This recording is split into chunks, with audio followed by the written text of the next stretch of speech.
بسم الله الرحمن الرحيم الرحمن علم القرآن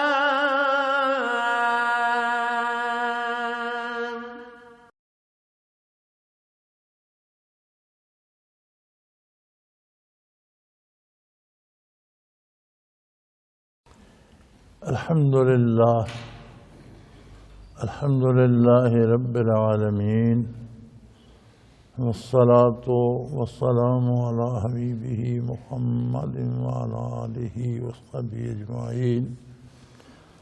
أعوذ بالله من الشيطان الرجيم. بسم الله الرحمن الرحيم.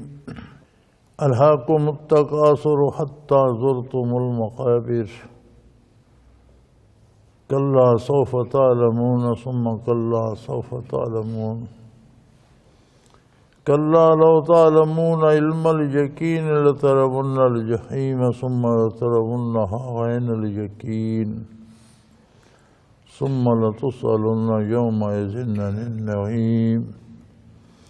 اللهم سبحانك لا علم لنا إلا ما علمتنا إنك أنت العليم الحكيم. رب اشرح لي صدري ويسر لي أمري واحلل عقدة من لساني يفقهوا قولي. رب زدني علما. مولاي صل وسلم دائما أبدا على حبيبك خير الخلق كلهم. سورہ تکاثر چل رہی ہے، آدھی صورت کا بیان ہو چکا تھا. کلا لو تعلمون علم الیقین، دیکھو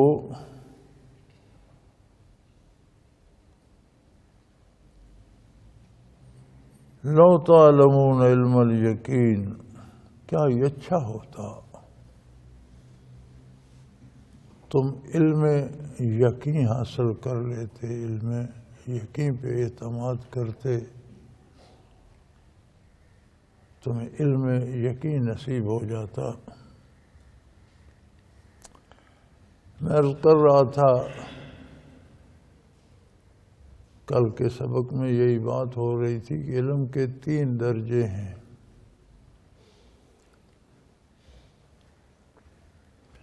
پہلا درجہ ہے علم الیقین،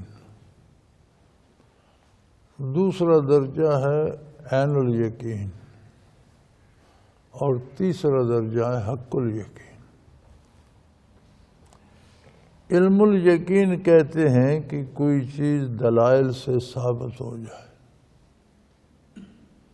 جس کی مثال یہ دی جاتی ہے کہ جہاں دھواں اٹھ رہا ہو، آپ کی نظر پڑے کہ وہاں سے بڑا دھواں اٹھ رہا ہے، تو یہ اس بات کی دلیل ہے کہ وہاں آگ ہے. کوئی چیز جل رہی ہے، آگ لگی ہوئی ہے، تھوڑی ہے، زیادہ ہے، کتنی ہے، لیکن دھواں اس بات کی دلیل قطعی ہے کہ آگ ہے تب دھواں اٹھ رہا ہے. یہ علم الیقین ہوتا ہے. اگر کوئی بندہ آگے چلا جائے اور وہاں جا کر اپنی آنکھوں سے آگ کو جلتا دیکھ لے تو پھر یہ عین الیقین ہے کہ اس نے دیکھ لیا. یقین کا ایک درجہ اور آگے چلا. کوئی آگ میں گر جائے، جل جائے تو پھر حق الیقین ہو گیا کہ اب اسے انتہائی یقین کا درجہ نصیب ہو گیا. تو آخرت کے لیے علم الیقین درکار ہے. اب ہمیں دنیاوی امور میں تو حق الیقین حاصل ہے، علم الیقین بھی ہے، عین الیقین بھی ہے، اور حق الیقین بھی ہے. کہ دنیا کو ہم دیکھتے بھی ہیں، جس کے پاس دولت ہے، بڑا آسودہ حال ہے، کاروں پہ سفر کرتا ہے، ہوائی جہازوں پہ سفر کرتا ہے، بڑا اچھا گھر ہے، بڑی کوٹھی ہے، نوکر چاکر ہیں، اچھا لباس ہے، کھاتا پیتا ہے، عین الیقین۔ پھر جو نعمتیں نصیب ہوتی ہیں، اچھا کھانا، اچھا لباس نصیب ہو جائے تو حق الیقین کی بڑی مزے کی بات ہے۔ تو جب یہ اتنا یقین دنیا کے بارے حاصل ہے تو ظاہر ہے دنیا پوری توجہ ادھر لے جاتی ہے، کیونکہ دنیا مادی ہے، انسان کا وجود مادے سے بنا ہے، اعضاء و جوارح مادی ہیں، یہ سمع، یہ بصارت، یہ نگاہ، یہ حسیات، یہ مادے سے تعلق رکھتی ہیں، مادی نعمتوں کو سمجھنے میں، جاننے میں کوئی دیر نہیں کرتی، تو اس میں تو ہمیں حق الیقین حاصل ہے، لہذا ہر کوئی دنیا کے پیچھے دوڑ رہا ہے۔ دولت ہونی چاہیے، دولت ہونی چاہیے، عہدہ ہونا چاہیے، اقتدار ہونا چاہیے، ہر بندہ دوڑ لگی ہوئی ہے۔ کوئی کسی کو تبلیغ کرنی پڑتی ہے یا سمجھانا پڑتا ہے؟ کوئی نہیں، از خود ہر کسی کو چونکہ یقین حاصل ہے لگے ہوئے ہیں۔ وجود اصل انسان نہیں ہے، اصل انسان روح ہے۔ انسان دو چیزوں سے آمیزہ ہے، بدن اور روح۔ الانسان جب بولا جاتا ہے تو علماء حق کا ارشاد ہے کہ الانسان کا اطلاق روح پہ ہوتا ہے۔ روح بدن میں ہے تو رشتے ہیں، وہ بھائی بھی ہے، کسی کا والد بھی ہے، کسی کا بیٹا بھی ہے، کسی کا دوست بھی ہے۔ جب روح بدن سے الگ ہو جاتی ہے تو میت کو نہ کوئی بھائی کہتا ہے، نہ باپ کہتا ہے، نہ بیٹا کہتا ہے، کوئی نہیں کہتا ابا جی کو غسل دو، ابا جی کا جنازہ پڑھو، کوئی نہیں، میت کو غسل دو، میت کو، وہ رشتے ختم ہو جاتے، وجود محض ایک میت بن جاتا ہے، اسے کوئی رشتہ اس کے ساتھ کسی کا نہیں رہتا۔ تو الانسان جب بولا جائے گا تو مراد روح ہوگی، تو پھر بدن ہے کیا؟ بدن روح کا ایک ہتھیار ہے، ایک آلہ ہے۔ روح انسانی عالم امر سے ہے، اللہ کریم نے اسے کیسے تخلیق فرمایا یہ وہی جانتا ہے، انسانی علوم سے بالا تر ہے۔ انسانی علم، انسانی دماغ تخلیق شدہ چیزیں ہیں، دائرہ تخلیق کے اندر تو دماغ کام کرتا ہے کیونکہ خود مخلوق ہے۔ جہاں دائرہ تخلیق ختم ہو جاتا ہے وہاں سے آگے دماغ بھی چونکہ خود مخلوق ہے تو دماغ کے احاطے میں، اس کی گرفت میں، اس کے علوم میں جو چیز آئے گی وہ مخلوق ہوگی، وہ عالم خلق سے تعلق رکھتی ہوگی۔ روح عالم امر سے تعلق رکھتی ہے تو مخلوق، لیکن اس عالم خلق کی مخلوق نہیں ہے، عالم امر کی۔ یہاں یہ سوال بھی بڑی اہمیت رکھتا تھا کہ عالم امر سے تخلیق کیسے ہوئی؟ فرمایا کل الروح من امر ربی، انہیں یہ بتا دیجئے کہ روح امر ربی سے ہے۔ وما اوتیتم من العلم الا قلیلا، تمہارے علوم کی رسائی وہاں تک نہیں ہے، تم نہیں سمجھ سکتے کہ عالم امر سے اللہ نے اسے کیسے پیدا فرمایا۔ یہ انسانی دماغ اور اس دنیا میں رہتے ہوئے ان علوم کی رسائی سے باہر ہے۔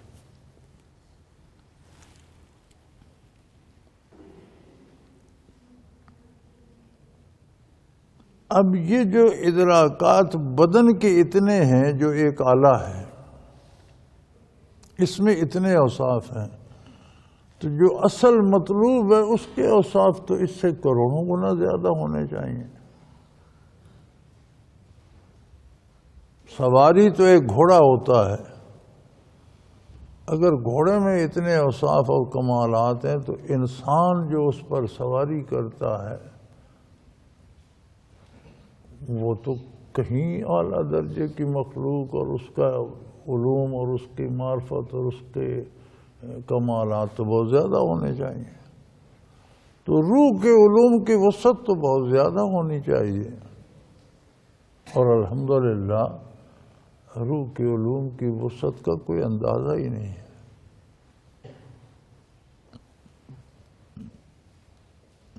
لیکن روح علوم کیسے حاصل کرے؟ اس کے لیے حیات شرط ہے۔ بدن میں بھی روح آتی ہے، حیات ہوتی ہے تو اس کے سارے کمالات ظاہر ہوتے ہیں۔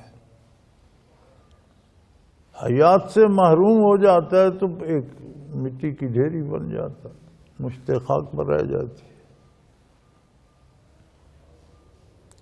اسی طرح روح سے اگر حیات منفی کر دیں تو اس کی بھی کوئی حیثیت نہیں رہتی۔ روح کی حیات نور ایمان ہے، بدن کی حیات روح ہے، روح کی حیات نور ایمان ہے۔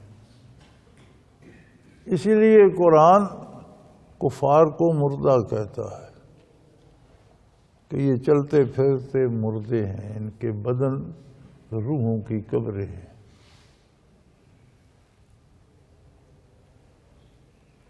اب نور ایمان نصیب ہو تو روح میں حیات تو آ گئی، لیکن کیا صرف حیات چاہیے؟ حیات بھی ہو، صحت بھی ہو، قوت بھی ہو۔ ایک شخص زندہ ہے لیکن وہ بے ہوش ہے،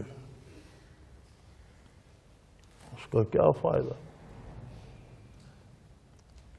ایک شخص زندہ ہے، بے ہوش نہیں ہے، ہوش میں ہے لیکن بیمار ہے، کمزور ہے، چل پھر نہیں سکتا، اٹھ نہیں سکتا،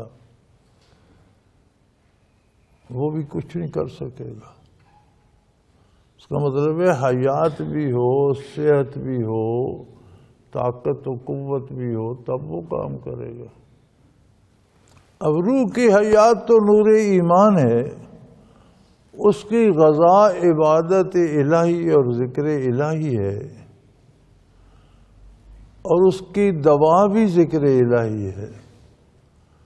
وہ صحت مند ہو، توانا ہو، تو پھر وہ فیصلے کرتا ہے،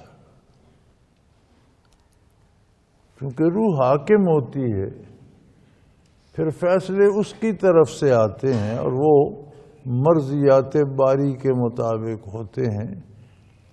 بدن کو کھانے کی بھی ضرورت ہے، لباس کی بھی، مال کی بھی، گھر کی بھی، وہ ساری ضرورتیں پوری کرتا ہے، لیکن اللہ کے حکم کے مطابق۔ کائنات کی ملکیت وہ جانتا ہے کہ اللہ کی ہے، میں یہاں مہمان ہوں چند روز کے لیے، میرے لیے جو جو چیزیں جس طریقے سے حاصل کرنے کا اس نے مقرر کر دیا ہے سلیقہ، مجھے اس طرح کرنا ہے۔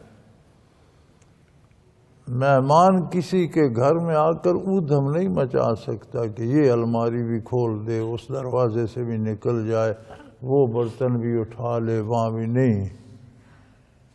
میزبان کی رائے کے مطابق رہتا ہے، اسے جو کمرہ دیا جائے اس میں رہتا ہے، جو چیز اسے دی جائے وہ کھاتا پیتا ہے۔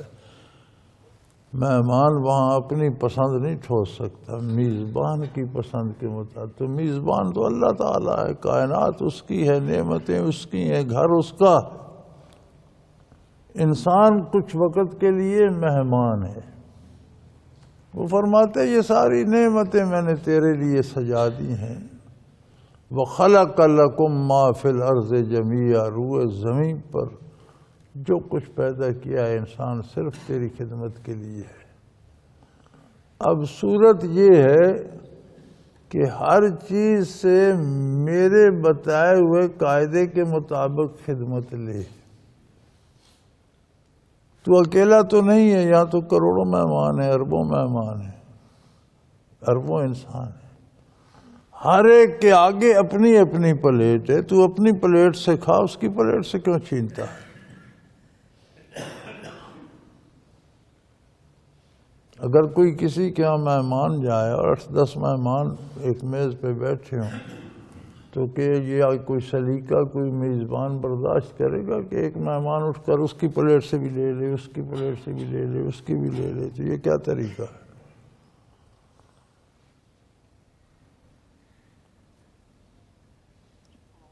تو چونکہ دنیا کا تو عقل یقین حاصل ہے،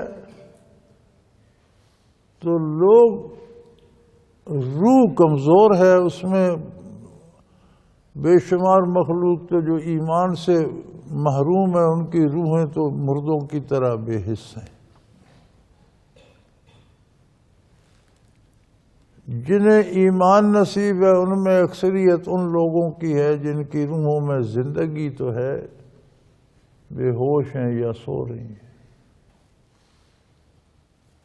کچھ ہم ایسے ہیں جن کی روحیں زندہ بھی ہیں، بیدار بھی ہیں، لیکن بیمار ہیں۔ ہم جھوٹ بولتے ہیں، ہم سود کھاتے ہیں، ہم گناہ کرتے ہیں، برائی کرتے ہیں۔ یہ سارے روح کے عوارضات ہیں، بیماریاں ہیں۔ وہ بیچاری پڑی ہے بیمار لاغر، کبھی اٹھ بیٹھی کبھی لیٹ گئی، اس نے کیا فیصلے کرنے ہیں؟ تو یہ کتنی عجیب بات ہے کہ کائنات اللہ کی ہو، دسترخوان اس کا ہو، فیصلے کافر کریں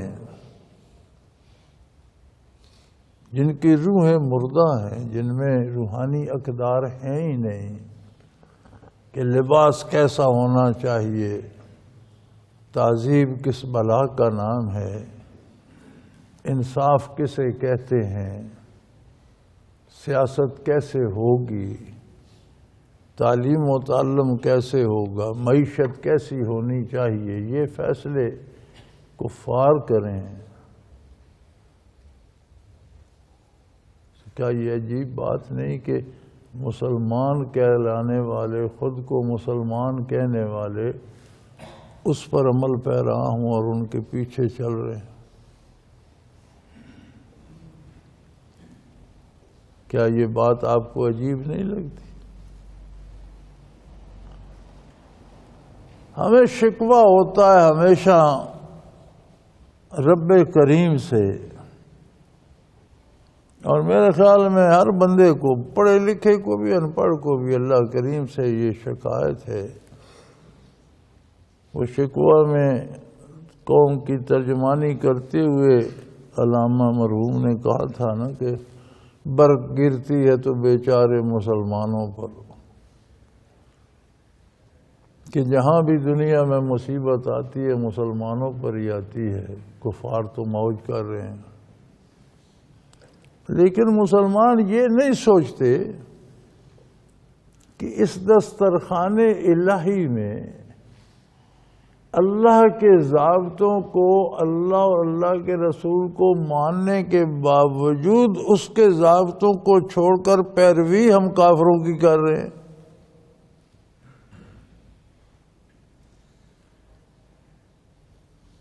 تو کافر تو ہے ہی کافر،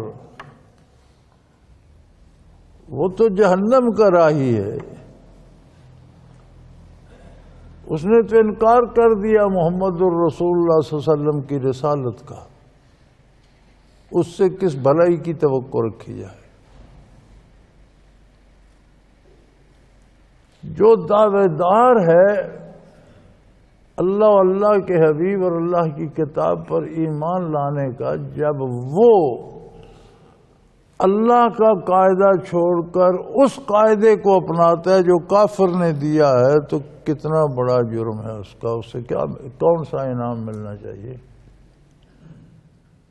یہ تو پھر اللہ کا کرم ہے کہ اس نے دو باتیں بہت اس کے کرم کی گواہ ہیں۔ ایک، وہ فوراً گرفت نہیں کر رہا، مہلت دے رہا ہے۔ قرآن کریم میں ارشاد ہے کہ اگر ہم گناہ پر گرفت کرتے تو دنیا میں کوئی سانس نہ لے سکتا، ختم ہو جاتی ہے عرش۔ لیکن ہم مہلت دیتے، یہ اس کا بڑا احسان ہے۔ دوسرا اس کا احسان عظیم ہے، وہ کہتا ہے جب تجھے احساس ہو جائے تو توبہ کر لے۔ تو انہیں 60-70 برس لگا دیے کافر کے پیچھے جانے میں، کتنے دور نکل گیا، تو توبہ کر، تجھے ایک لمحے میں واپس میں وہاں لے آؤں گا جہاں سے تو بھولا تھا، ساری غلطیاں معاف کر دوں گا، تیرا دامن پاک کر دوں گا۔ یہ بہت بڑی رعایت ہے، دنیا میں کوئی سوچ نہیں سکتا کہ اتنی بڑی رعایت بھی ہو سکتی ہے۔ اب اس کے باوجود ہم توبہ نہیں کر رہے، کفار کے پیچھے جانے پہ مصر ہیں، اور پھر امید یہ رکھتے ہیں کہ ہم پر وہ برکتیں نازل ہونی چاہیے جو صحابہ کرام پہ ہوتی تھی۔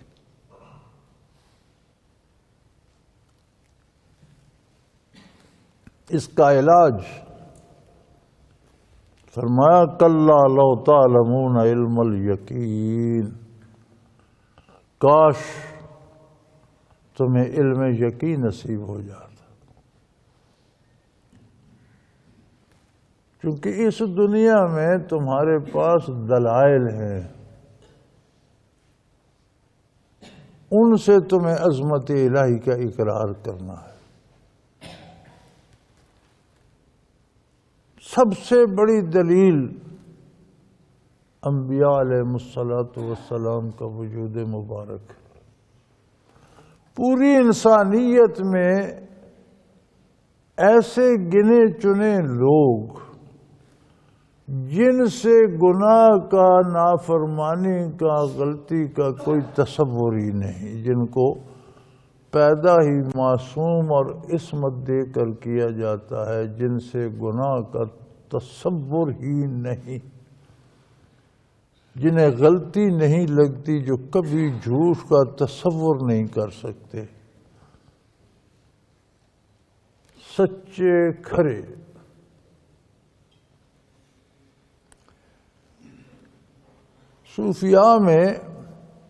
صوفیاء کے تسلسل کو بھی سلاسل کہتے ہیں نا، تو سلسلہ تو کہتے ہیں زنجیر کو، صوفیاء کے جو تسلسل ہے اسے بھی سلسلہ کہتے ہیں۔ وہ بھی ایک زنجیر کی طرح ہوتا ہے کہ کس نے برکات کس سے حاصل کی، اس نے کس سے کی، اس نے کس سے کی، وہ بارگاہ رسالت میں جا پہنچتی ہے بات۔ تو اس کے بارے کہا گیا کہ ہمہ شیران جہاں بستہ سلسلان، ہمہ شیران جہاں بستہ سلسلان، روباز ہیلا چساں بے گسلتی سلسلہ لا، کہ جہاں بھر کے شیر جس زنجیر سے جکڑے ہوئے ہیں، لومڑی اپنے ہیلے بہانے سے اس زنجیر کو کہاں پگھلا سکتی ہے، کب توڑ سکتی؟ تو اصل یہ صادق آتی ہے تسلسل انبیاء پر، آدم علیہ السلام سے لے کر آقا نامدار صلی اللہ علیہ وسلم تک عمومی اندازہ 1,24,000 ہے، کچھ کم ہوں گے یا زیادہ ہوں گے، حقیقت اللہ کو معلوم ہے۔ سارے نبی وہ عجیب اللہ کے بندے تھے جو سب معصوم عن الخطا تھے، جن سے جھوٹ کا تصور نہیں، غلطی کا تو گناہ کا کوئی تصور نہیں۔ اصدق الصادقین محمد الرسول اللہ۔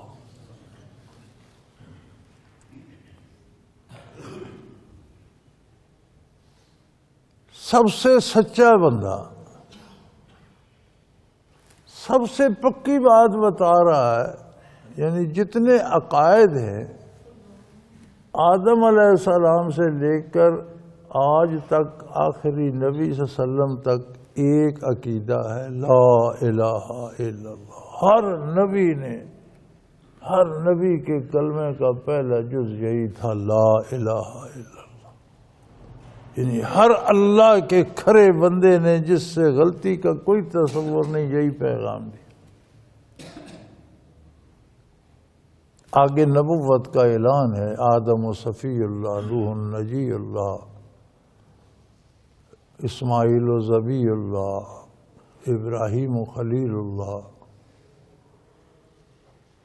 عیسیٰ روح اللہ، اسی طرح محمد الرسول اللہ صلی اللہ علیہ وسلم۔ اگلی تشریح کہ وہ الہ واحد وحدہ لا شریک، اس کی عبادت کیسے کی جائے گی، اور اس دسترخوان پہ کھانے پینے رہنے سہنے کی اجازت کیسے، کیا کرنا ہے، کیسے کرنا ہے، کیا نہیں کرنا، یہ اگلا حصہ ہے محمد الرسول اللہ۔ یہ تفصیل اللہ کا رسول صلی اللہ علیہ وسلم بتائے گا، وہاں سے لے لو۔ ما آتاکم الرسول فخذوہ وما نہاکم عنہ فانتہوا، جس کی اجازت دیں وہ تھام لو، سینے سے لگا لو، جہاں سے روکتے ہیں وہاں رک جاؤ، یہ اسلام۔ اور یہ علم الیقین ہے، یعنی قطعی یقینی بات ہے۔ کلا لو تعلمون علم الیقین ہے، کاش تمہیں علم یقین نصیب ہو جاتا، تم اعتبار کر لیتے سب سے سچے اور کھرے انسان پر، جو عالم انسانیت میں بے مثل و بے مثال ہے، جس جیسا کوئی دوسرا انسان جس کے پائے کا نہیں ہے، جو نبیوں کا بھی سردار اور امام اور پیشوا ہے، جو کائنات کے لیے اللہ کی رحمت کا سبب ہے، رحمت للعالمین ہے۔ اس سے بڑی دلیل کیا چاہتے؟ اللہ قادر ہے، وہ حاکم ہے، وہ فرما دیتا یہ ایسا کرو۔ کسی میں جرت ہے کوئی پوچھے کیوں کرے؟ انسانوں میں ایک انسان بادشاہ بن جاتا ہے، وہ کہہ دیتا ہے یہ ایسا کرو، کوئی پوچھ سکتا ہے بادشاہ سے کہ ایسا کیوں کرے؟ سب دوڑتے ہیں کہ جو حکم ہوا تعمیل کرو۔ تو اگر اللہ فرما دیتا تو کوئی چور چراغ کی گنجائش تھی، لیکن اس نے ایسا نہیں کیا۔ اس نے فرمایا جو میں حکم دے رہا ہوں اس پر دلائل ہیں، عقلی بھی اور نقلی بھی۔ دلائل نقلی یہ ہیں جو آدم علیہ نبینا علیہ الصلوۃ والسلام سے نقل ہو کر آ رہے ہیں، ہر نبی نے ان کی تصدیق کی تاں کہ محمد الرسول اللہ تک پہنچے۔ یہ سارے دلائل نقلی ہیں کہ اللہ واحد لا شریک ہے، انسان اس کی مخلوق ہے، بہترین مخلوق ہے، اس نے مرنا ہے، اس نے مرنے کے بعد زندہ ہونا ہے، قیامت قائم ہونی ہے، عذاب ثواب ہے، زندگی کا ایک انجام ہے، ایک نتیجہ ہے۔ تو جس پہ 1.25 کے قریب اللہ کے سچے بندے گواہ ہیں ایک صداقت پہ، اس پہ تمہیں کیوں یقین نہیں آ رہا؟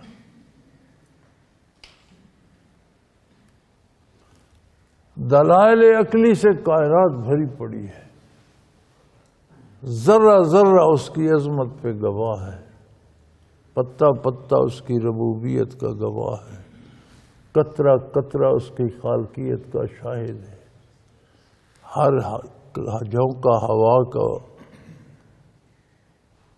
اس کی عظمت کا گواہ ہے، ایک ایک کرن سورج کی، ایک ایک کرن چاند کی روشنی کی، ایک ایک ستارہ اس کی قدرت کامل کی گواہی دے رہا ہے۔ دلائل عقلی بھی موجود، دلائل نقلی بھی موجود۔ تو ان دلائل پر کاش تمہیں علم یقین نصیب ہو جاتا۔ اگر یقینی علم ہو کہ اس سے آگے گڑھا ہے، اس سے آگے موت ہے، اس سے آگے آگ جل رہی ہے، تو کوئی اس میں قدم رکھتا ہے؟ ایک ڈاکٹر، ایک طبیب جسے غلطی لگ سکتی ہے، جو ہم جیسا انسان ہے، ہمیں کہہ دیتے ہیں انسانی غذائیں ہیں یار جو ہم کھاتے ہیں، وہ ہمیں کہتا ہے جی آپ یہ فروٹ کھاؤ گے تو مر جاؤ گے، تمہاری بیماری بڑھ جائے گی، ہم وہ چھوڑ دیتے۔ ہو سکتا ہے اسے غلطی لگی ہو، لیکن نہیں، ہم پرہیز کرتے ہیں کہ چلو اگر اسے غلطی نہ لگی تو پھر تو میں مارا جاؤں گا۔ اللہ کا نبی فرما دے جسے غلطی نہیں لگتی، جو اللہ کے علم سے فرماتا ہے اور سچ فرماتا ہے کہ یہ کام کرو گے تو مارے جاؤ، ہم کہتے ہیں دیکھی جائے گی جی، کرنے میں کیا حرج ہے، کر کے دیکھتے۔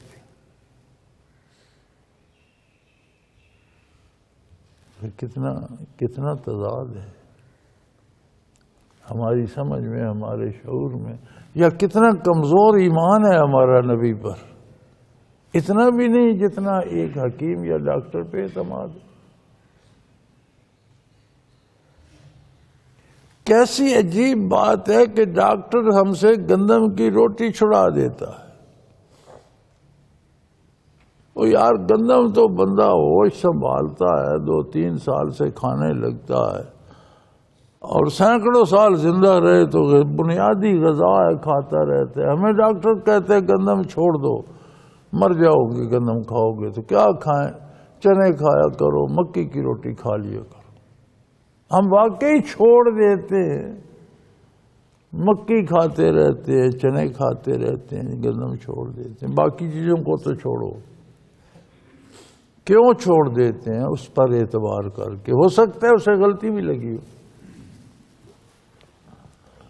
انبیاء علیہ السلام کو نہ دھوکہ لگتا ہے نہ غلطی لگتی ہے۔ محمد الرسول اللہ صلی اللہ علیہ وسلم نے جو فرمایا حق ہے، تو پھر جن چیزوں کی پرہیز حضور نے بتائی ہم وہ کیوں نہیں کرتے؟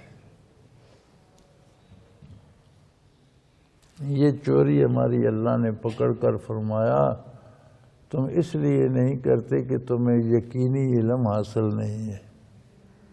رسمی کہتے ہو نبی مانتا ہوں، تمہیں اس بات پہ یقین نہیں ہے کہ تم امتی ہو اور وہ میرا نبی ہے۔ جیسے تمہیں یہ یقین ہوتا ہے نا کہ میں مریض ہوں، یہ ڈاکٹر ہے، پھر اس کی بات مانتے ہو۔ تمہیں یقین ہوتا ہے نا میں مریض ہوں، یہ طبیب ہے، اس کی بات مانتے ہو، پرہیز کرتے ہو۔ یار کو آسان کام ہے، ڈاکٹر کہتا ہے تمہارا آپریشن ہوگا،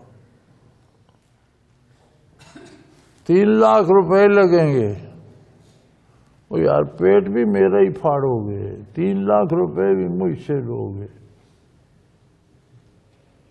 ہم خوشی خوشی پیسے بھی لا کر دیتے ہیں، مکان بیچ کر، زمین بیچ کر، جانور بیچ کر، ادھار لے کر، کہ بھئی یہ 3 لاکھ لے لو، میرا پیٹ پھاڑو، یہ جو غلط مواد ہے نکال کر صاف کر کے دوبارہ سی دو۔ ساری تکلیف بھی ہم برداشت کرتے ہیں، پیسے بھی ہم دیتے ہیں۔ اعتماد ہوتا ہے نا ڈاکٹر پر کہ یہ ٹھیک کہہ رہا ہے، یہ میں پیٹ نہیں پھڑواؤں گا تو یہ سارے جسم میں پھیل جائے گا، مر جاؤں گا۔ اللہ کا نبی فرماتا ہے اگر سود کھاتے ہو تو یہ اللہ اور میرے ساتھ تمہارا اعلان جنگ ہے۔ قرآن میں فَأَذَنُوا بِحَرْبٍ مِّنَ اللَّهِ وَرَسُولِهِ، تیار ہو جاؤ اللہ سے جنگ اور اللہ کے رسول سے لڑائی کے لیے۔ کھاتے رہتے ہیں، خیر ہے جی، میری ضرورت ہے، اللہ کو پتہ ہے کہ مجھے ضرورت ہے اس لیے میں کھا رہا ہوں۔ اور بھائی شوق سے تو کوئی بھی نہیں کھاتا، سارے ضرورت ہی سے کھاتے ہیں۔ اللہ نے روک دیا کہ ضرورتیں پوری کرنے کے حلال ذرائع اختیار کرو، حرام سے بچو۔ بندہ کو کتا مار کے کھانا شروع کر دے، جی مجھے بھوک لگی تھی، وہ بھوک ضرورت ہے تیری، تو کتا کھانا تو کوئی اس کی اجازت تو نہیں، وہ تو حلال نہیں ہوتا۔ تو فرمایا کلا لو تعلمون علم الیقین، لوگو تمہارا دامن علم یقین سے بھی خالی رہا، کاش تم دنیا میں علم یقین، اتنی تو روح میں قوت ہوتی کہ تمہیں اللہ و اللہ کے رسول کی باتوں پہ یقین آ جاتا اور تم جن باتوں سے روکا جاتا ہے ان سے بچ جاتے، اور جن کا حکم دیا جاتا ہے وہ کر لیتے، کیونکہ آخر ایک دن لَتَرَوُنَّ الْجَحِيمَ، دوزخ تمہارے سامنے آ جائے گی۔ جب حشر قائم ہوگا، چٹیل میدان ہوگا، کوئی نہ پہاڑ نہ دریا نہ وادی نہ اونچ نیچے، ایک میدان ہوگا، تمام انسان آدم علیہ السلام سے لے کر آخری آدمی جس پر قیامت جن پر قائم، سب ایک جگہ جمع ہوں، گروہوں میں بٹ جائیں گے، جن کے عقائد ملتے ہوں گے ان کے اپنے گروہ ہوں گے، جن کے نظریات ملتے ہوں گے اپنے گروہ ہوں گے، جن کے کام ملتے ہوں گے، اعمال ملتے ہوں گے ان کے اپنے گروہ ہوں گے، جن کے لباس اور حلیے ملتے ہوں گے ان کے اپنے گروہ ہوں گے، ہر بندہ اپنے اپنے گروہ میں ہوگا۔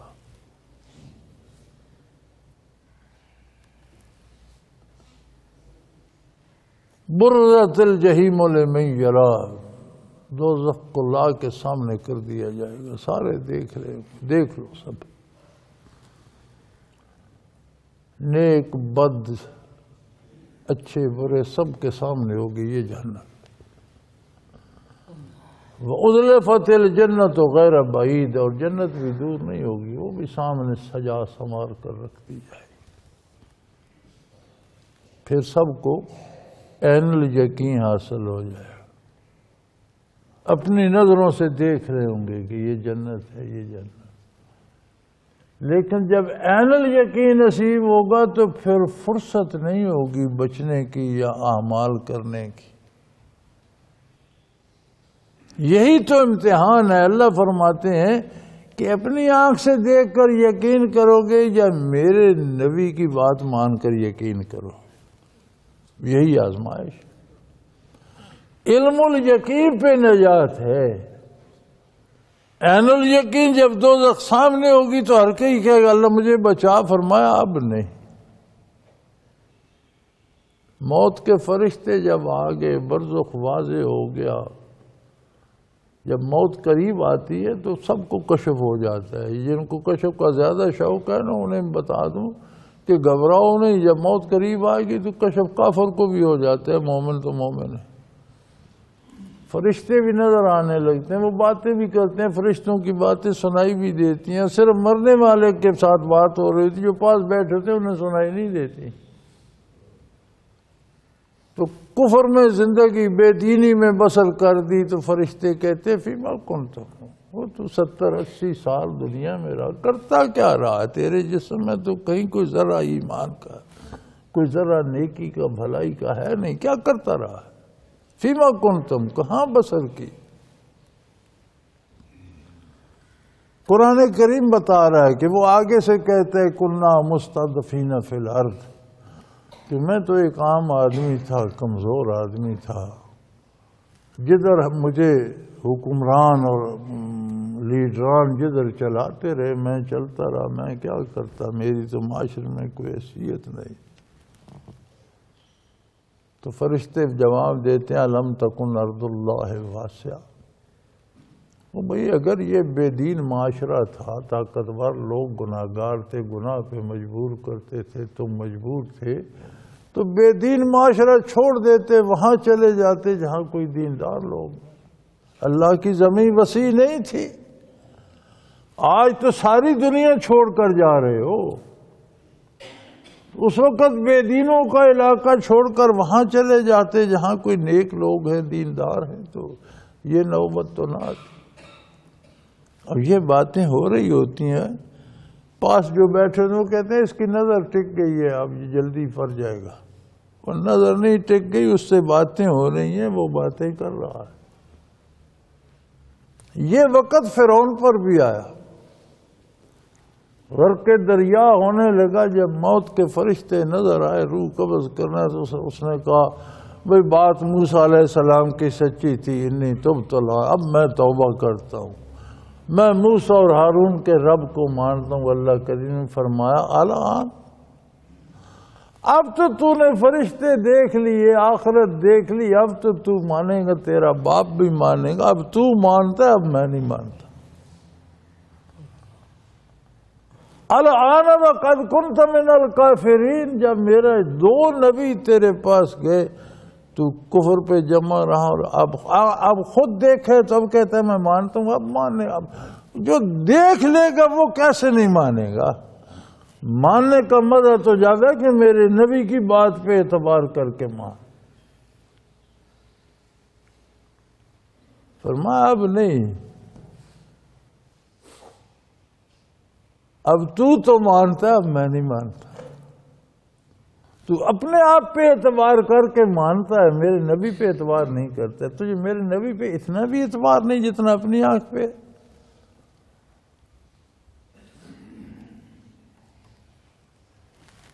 تو فرمایا جب دوزخ سامنے ہوگی، لَتَرَوْنَ الْجَحِيمَ، میدان حشر میں جب دوزخ سامنے ہوگی، لَتَرَوْنَّهَا عَيْنَ الْيَقِينِ، پھر تمہیں عین الیقین حاصل ہو جائے گا، پھر تم یقین کی آنکھ سے دیکھ رہے ہوگے، پھر تو تم اپنا مشاہدہ ہو جائے گا، تم خود دیکھ رہے ہوگے۔ اس وقت تو ہر کوئی چاہے گا کہ اس سے بچوں، جنت میں جاؤں، لیکن اس سے بچنے اور جنت میں جانے کا جو وقت تھا وہ گزر گیا۔ وہ تو نبی کا دامن تھامنا تھا تو وہ جنت میں جانا تھا۔ تم نے اللہ کے نبی پر اعتماد ہی نہیں کیا، اب اپنی آنکھوں پر اعتبار کرتے ہو، اب کیا ماننا تم نے؟ لو تعلمون علم الیقین، اے کاش تمہیں علم یقین نصیب ہو جاتا، جو کچھ میرے نبی نے فرمایا تم مان لیتے۔ ماننے کا مطلب ہوتا ہے کہ اس پر عمل کیا جائے۔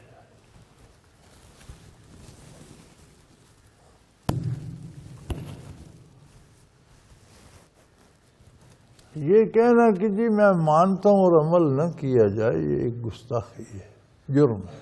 یہ تو اس کا کرم ہے کہ وہ کہتا ہے چلو جو زبانی بھی مانتا ہے ٹھیک ہے، اسے مسلمان سمجھو، اس کے سارے اسلامی حقوق دو، عمل نہیں کرتا تو گناہگار ہے، کافر نہیں ہے۔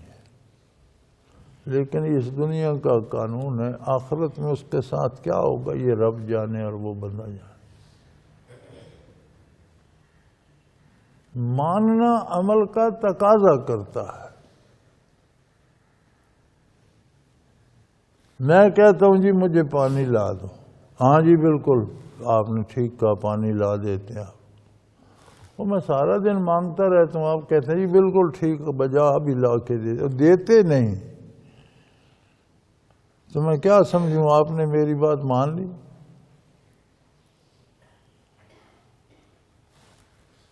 مجھے اور غصہ آئے گا کہ ماننا کیا، یہ تو میرا مذاق اڑا رہے ہیں۔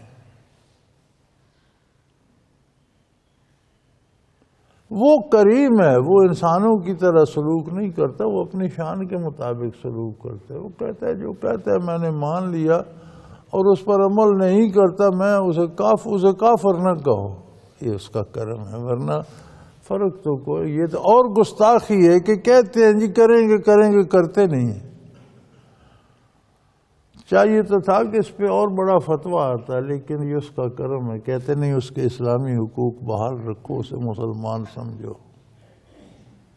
پھر کہتے ہیں اگر 60 70 80 90 سال یہ ایسا ہی مذاق کرتا رہا ہے اور پھر بڑھاپے میں ذوف پیری میں ہی کہہ دے کہ اللہ میں نے غلط کیا، میں اب توبہ کرتا ہوں، جس لمحے خلوص دل سے اس پر عمل کرنا، توبہ نام ہے کہ عمل کرنا شروع کر دے، برائی چھوڑ دے، نیکی کا دامن تھام لے، فرمایا پچھلی ساری معاف کر کے وہاں سے نئے سرے سے شروع کر لو۔ اب یہ اس کی رعایتیں ہیں۔ اب ان رعایتوں کو بھی چھوڑ کر اگر ہم جہنم میں جا گرے تو پھر جہنم میں تو ہم زبردستی جا رہے ہیں نا، زور لگا کر جانا چاہتے۔ کہا یہ جاتا ہے کہ جنت جانا جی بڑا مشکل ہے، جہنم، میں کہتا ہوں جہنم جانا بڑی محنت چاہتا ہے، بڑی مشکل سے بندہ پہنچتا ہے، گرتا پڑتا، دامن چھڑاتا، چھین کر خود کو، رحمت الہی سے خود کو چھین کر جہنم میں گراتا ہے۔ ہر گناہ مشکل ہے، چوری مشکل ہے، جھوٹ بولنا مشکل ہے، دھوکہ دینا مشکل ہے، کفر کرنا مشکل ہے، بتوں کے سجدے مشکل، ہر برائی مشکل ہے، ہر نیکی آسان ہے۔ جنت تو مفت میں مل رہی ہے، ایک توبہ کے بدلے مل رہی ہے۔ ایک بندہ پوری عمر گناہ کرتا رہے، موت سے چند لمحے پہلے بھی کہہ دے کہ میری بس یا اللہ مجھے معاف کر دے، تو اسے بھی مل جاتی ہے۔ پھر یہ مشکل ہے، یہ وہ مشکل ہے، پر یہ بات علم الیقین کی ہے، دلائل ہے روشن اور واضح۔ اللہ کا نبی ارشاد فرما رہا ہے صلی اللہ علیہ وسلم، اللہ کا کلام آپ کو دیا قرآن حکیم، وہ آپ کو بتا رہا ہے، ذرہ ذرہ کائنات کا گواہی دے رہا ہے، اور تمہیں اس پہ یقین، علم پہ یقین نہیں آتا۔ تو علم پہ یقین نہیں آتا تو پھر جب دیکھو گے پھر تو انکار کی گنجائش ہی نہیں۔ اچھا ہوتا کہ تمہیں علم یقین نصیب ہو جاتا، ورنہ ایک دن لَتَرَوُنَّ الْجَحِیمَ، تم اپنی آنکھوں سے دوزخ کو دیکھو گے، ثُمَّ لَتَرَوُنَّهَا عَیْنَ الْیَقِین، اور پھر تمہیں عین الیقین نصیب ہو جائے گا، پھر کوئی انکار نہیں کرے گا، خود دیکھ کے لیا۔ جنت کے بارے بھی، دوزخ کے بارے بھی، سب کو عین الیقین نصیب ہو جائے گا۔ پھر جو جنتی جنت میں جائیں گے انہیں جنت کے بارے حق الیقین نصیب ہو جائے گا، دوزخی دوزخ میں گریں گے، جب داخل ہوں گے تو پھر حق الیقین نصیب ہو جائے گا۔ تو فرمایا تم نے یہ انتہا ضرور دیکھنی ہے۔ جب یہ عین الیقین نصیب ہوگا تو پھر تمہارے کرنے کا کام ختم ہو چکا۔ ثُمَّ لَتُسْأَلُنَّ يَوْمَئِذٍ عَنِ النَّعِيمِ، تم نے جو کرنا تھا کر چکے، اب تو تم سے پوچھا جائے گا کہ تم نے کیا کیا، تمہیں کہاں بھیجا جائے۔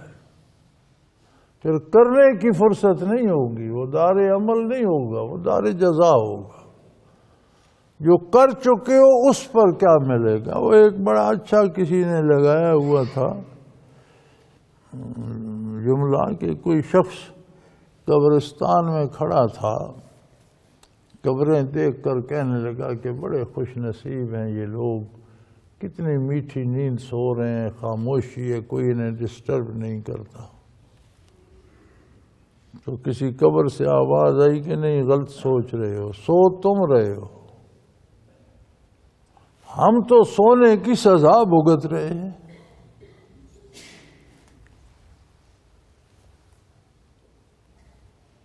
سو تو تم رہے ہو کہ دنیا میں مگن ہو اور تمہیں قبر یاد نہیں، تو کبھی ہم بھی تمہاری طرح سوتے تھے، سو تم رہے ہو، ہم تو اب سونے کی سزا بھگت رہے ہیں۔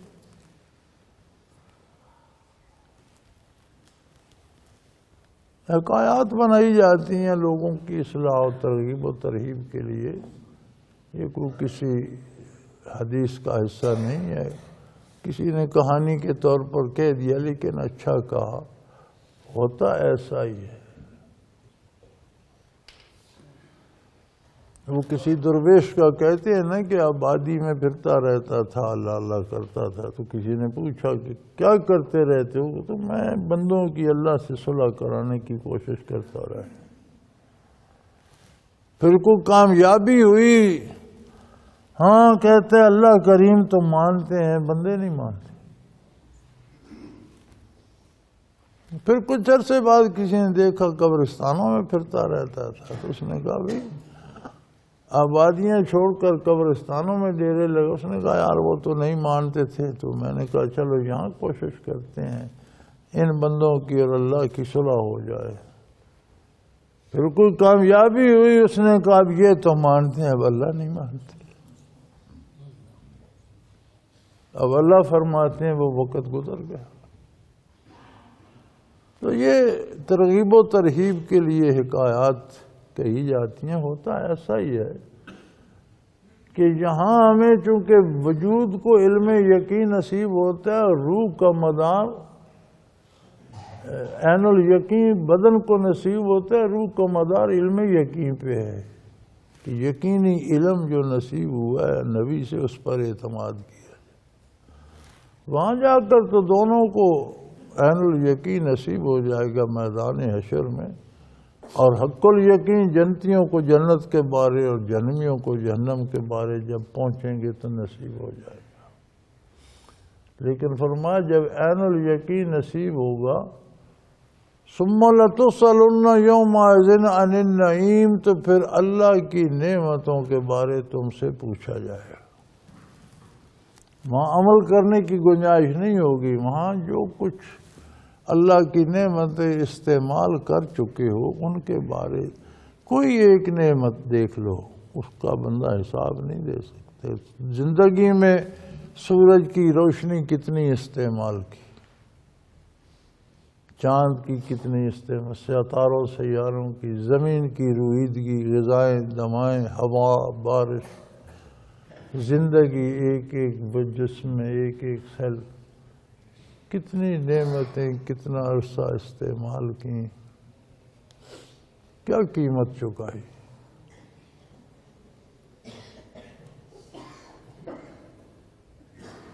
بڑی آسان سی قیمت تھی کہ ان نعمتوں کو اللہ کے حکم کے مطابق استعمال کرتے تو اللہ کا شکر ادا ہو جاتا۔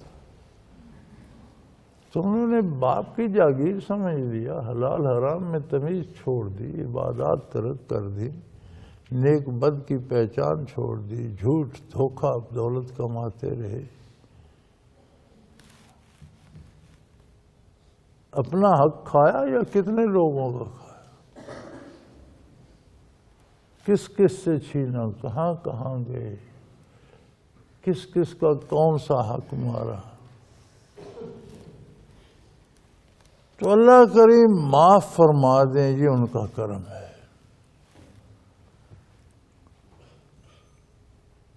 چونکہ انسان کتنی نعمتیں استعمال کرتا ہے کوئی فرد گن ہی نہیں سکتا، شمار نہیں کر سکتا۔ ایک سماعت ہی کو لے لو، ایک بصارت ہی، ایک قوت گویائی کو لے لو، پیدا ہونے سے مرنے تک کتنی زبان استعمال کرتے ہیں، کتنی حق کے مطابق کی، کتنی ناحق کی۔ کسی نے ایک بزرگ سے پوچھا تھا کہ میں اپنی اصلاح کیسے کروں؟ انہوں نے فرمایا ایسا کرو، ایک کاپی پنسل لے لو، کل صبح جب اٹھو تو رات سونے تک جو کام کرو، جو بات کرو وہ لکھ لینا، پرسوں وہ مجھے دکھانا۔ تو دن بھر وہ جھجکتا رہا بات کرنے سے بھی کہ یہ لفظ منہ سے نکلے گا، یہ لکھوں گا تو یہ بزرگوں کو کیا دکھاؤں گا، اب اس کو میں گالی دوں گا تو وہ گالی لکھنی پڑے گی، تو پھر میں کیا دکھاؤں گا، جھوٹ بولوں گا تو وہ لکھنا پڑے گا، تو کیا دکھاؤں گا۔ اسی طرح کام کرتے وقت بھی اسے فکر کہ یار وعدہ کیا لکھوں گا، اب لکھوں گا تو کیا لکھوں گا کہ میں نے یہ کام کیا ہے، تو اپنے شیخ کو یا پیر کو یا مرشد کو یا نیک آدمی کو کیا دکھاؤں گا۔ تو دوسرے دن کاپی لے کے گیا تو بڑا تھوڑا سا اس نے لکھا ہوا تھا، سارا دن ڈرتے، نہ کوئی بات کی نہ کوئی کام کیا، یہ بھی نہیں یہ بھی نہیں یہ بھی نہیں۔ کہا تو نے تو دن بھر کچھ بھی نہیں کیا، یہ کیا ہوا، اتنی تو باتیں بھی بڑی کم کی، کام ہوا۔ ڈر لگتا رہا کہ کیا، میں جب بھی بات کرنے لگتا تو خیال ہو جاتا کہ یہ میں کیا پیش کروں گا، تو میں چپ ہو جاتا۔ فرمایا بس یہ بات یاد رکھو کہ لکھنے والے دو تمہارے ساتھ ہیں، ہر عمل اور ہر کلام اللہ کے حضور پیش ہونا ہے۔ اس پہ یقین کر لو تو اصلاح خود ہو جائے گی۔ جب کام کرتے ہو تو یہ سوچ لو کہ یہ اللہ کے روبرو جانا ہے۔ وہ جو دیکھ رہا ہے وہ تو دیکھ ہی رہا ہے، ایک دن حساب کتاب بھی ہوگا۔ ثم لتسألن یومئذ عن النعیم، اس دن تم سے اللہ کی نعمتوں کے بارے پوچھا جائے گا، اور ان کی قیمت کیا ہے۔ ایک احساس تشکر کہ اللہ یہ تیری ہیں، تیرا احسان کہ تو نے مجھے دی، اتنی قیمت بھی نہیں چکائی تو نے۔ ثم لتسألن یومئذ عن النعیم، اس دن پھر تم سے ان نعمتوں کا حساب لیا جائے گا۔ اللہ کریم شعور دے، یہ قوت فیصلہ دے کہ ہم اپنی رائے کو وہ اہمیت نہ دیں جو ارشادات محمد الرسول اللہ کی ہے۔ ہمیں حضور کے ارشاد پر عمل کی توفیق عطا کرے اور نیکوں کے ساتھ زندہ رکھے اور نیکی پہ خاتمہ نصیب کرے۔ وآخر دعوانا ان الحمدللہ رب العالمین۔ اللہ اللہ اللہ اللہ اللہ اللہ اللہ اللہ۔ حضرت امیر محمد اکرم آوان مد ظلہ العالی دارالعرفان منارہ ضلع چکوال میں سالہ سال سے قرآن و حدیث کے اوپر خطابات کر رہے ہیں اور سلسلہ نقشبندیہ اویسیہ کے مطابق لوگوں کو ذکر الہی کی تربیت دے رہے ہیں۔ وہ قرآن پاک کی تفسیر ترتیب وار بیان کر رہے ہیں۔ تفسیر قرآن کو وہ موجودہ ملکی اور بین الاقوامی حالات کے مطابق بیان کرتے ہیں۔ موٹر وے سے کلر کہار کے انٹرچینج سے نکلتے ہوئے، کلر کہار کی جھیل سے ہوتے ہوئے، میانی، بوچھال اور نور پور سے گزرتے ہوئے دارالعرفان منارہ پہنچ سکتے ہیں۔ حضرت امیر محمد اکرم آوان نے بچیوں اور بچوں کی دینی اور دنیاوی تعلیم کے لیے سقارہ اکیڈمی کے نام سے ایک درسگاہ بھی قائم کی ہے، جس کا افتتاح ملک پاکستان کے صدر جنرل محمد ضیاء الحق نے اپنے دست مبارک سے کیا تھا۔ وہ تمام احباب جو اسلام کی طلب رکھتے ہیں ان سے گزارش ہے کہ دارالعرفان منارہ ضلع چکوال میں امیر محمد اکرم آوان صاحب کے خطابات سے مستفید ہوں۔ وہ ہر جمعے کو نماز سے پہلے بیان فرماتے ہیں۔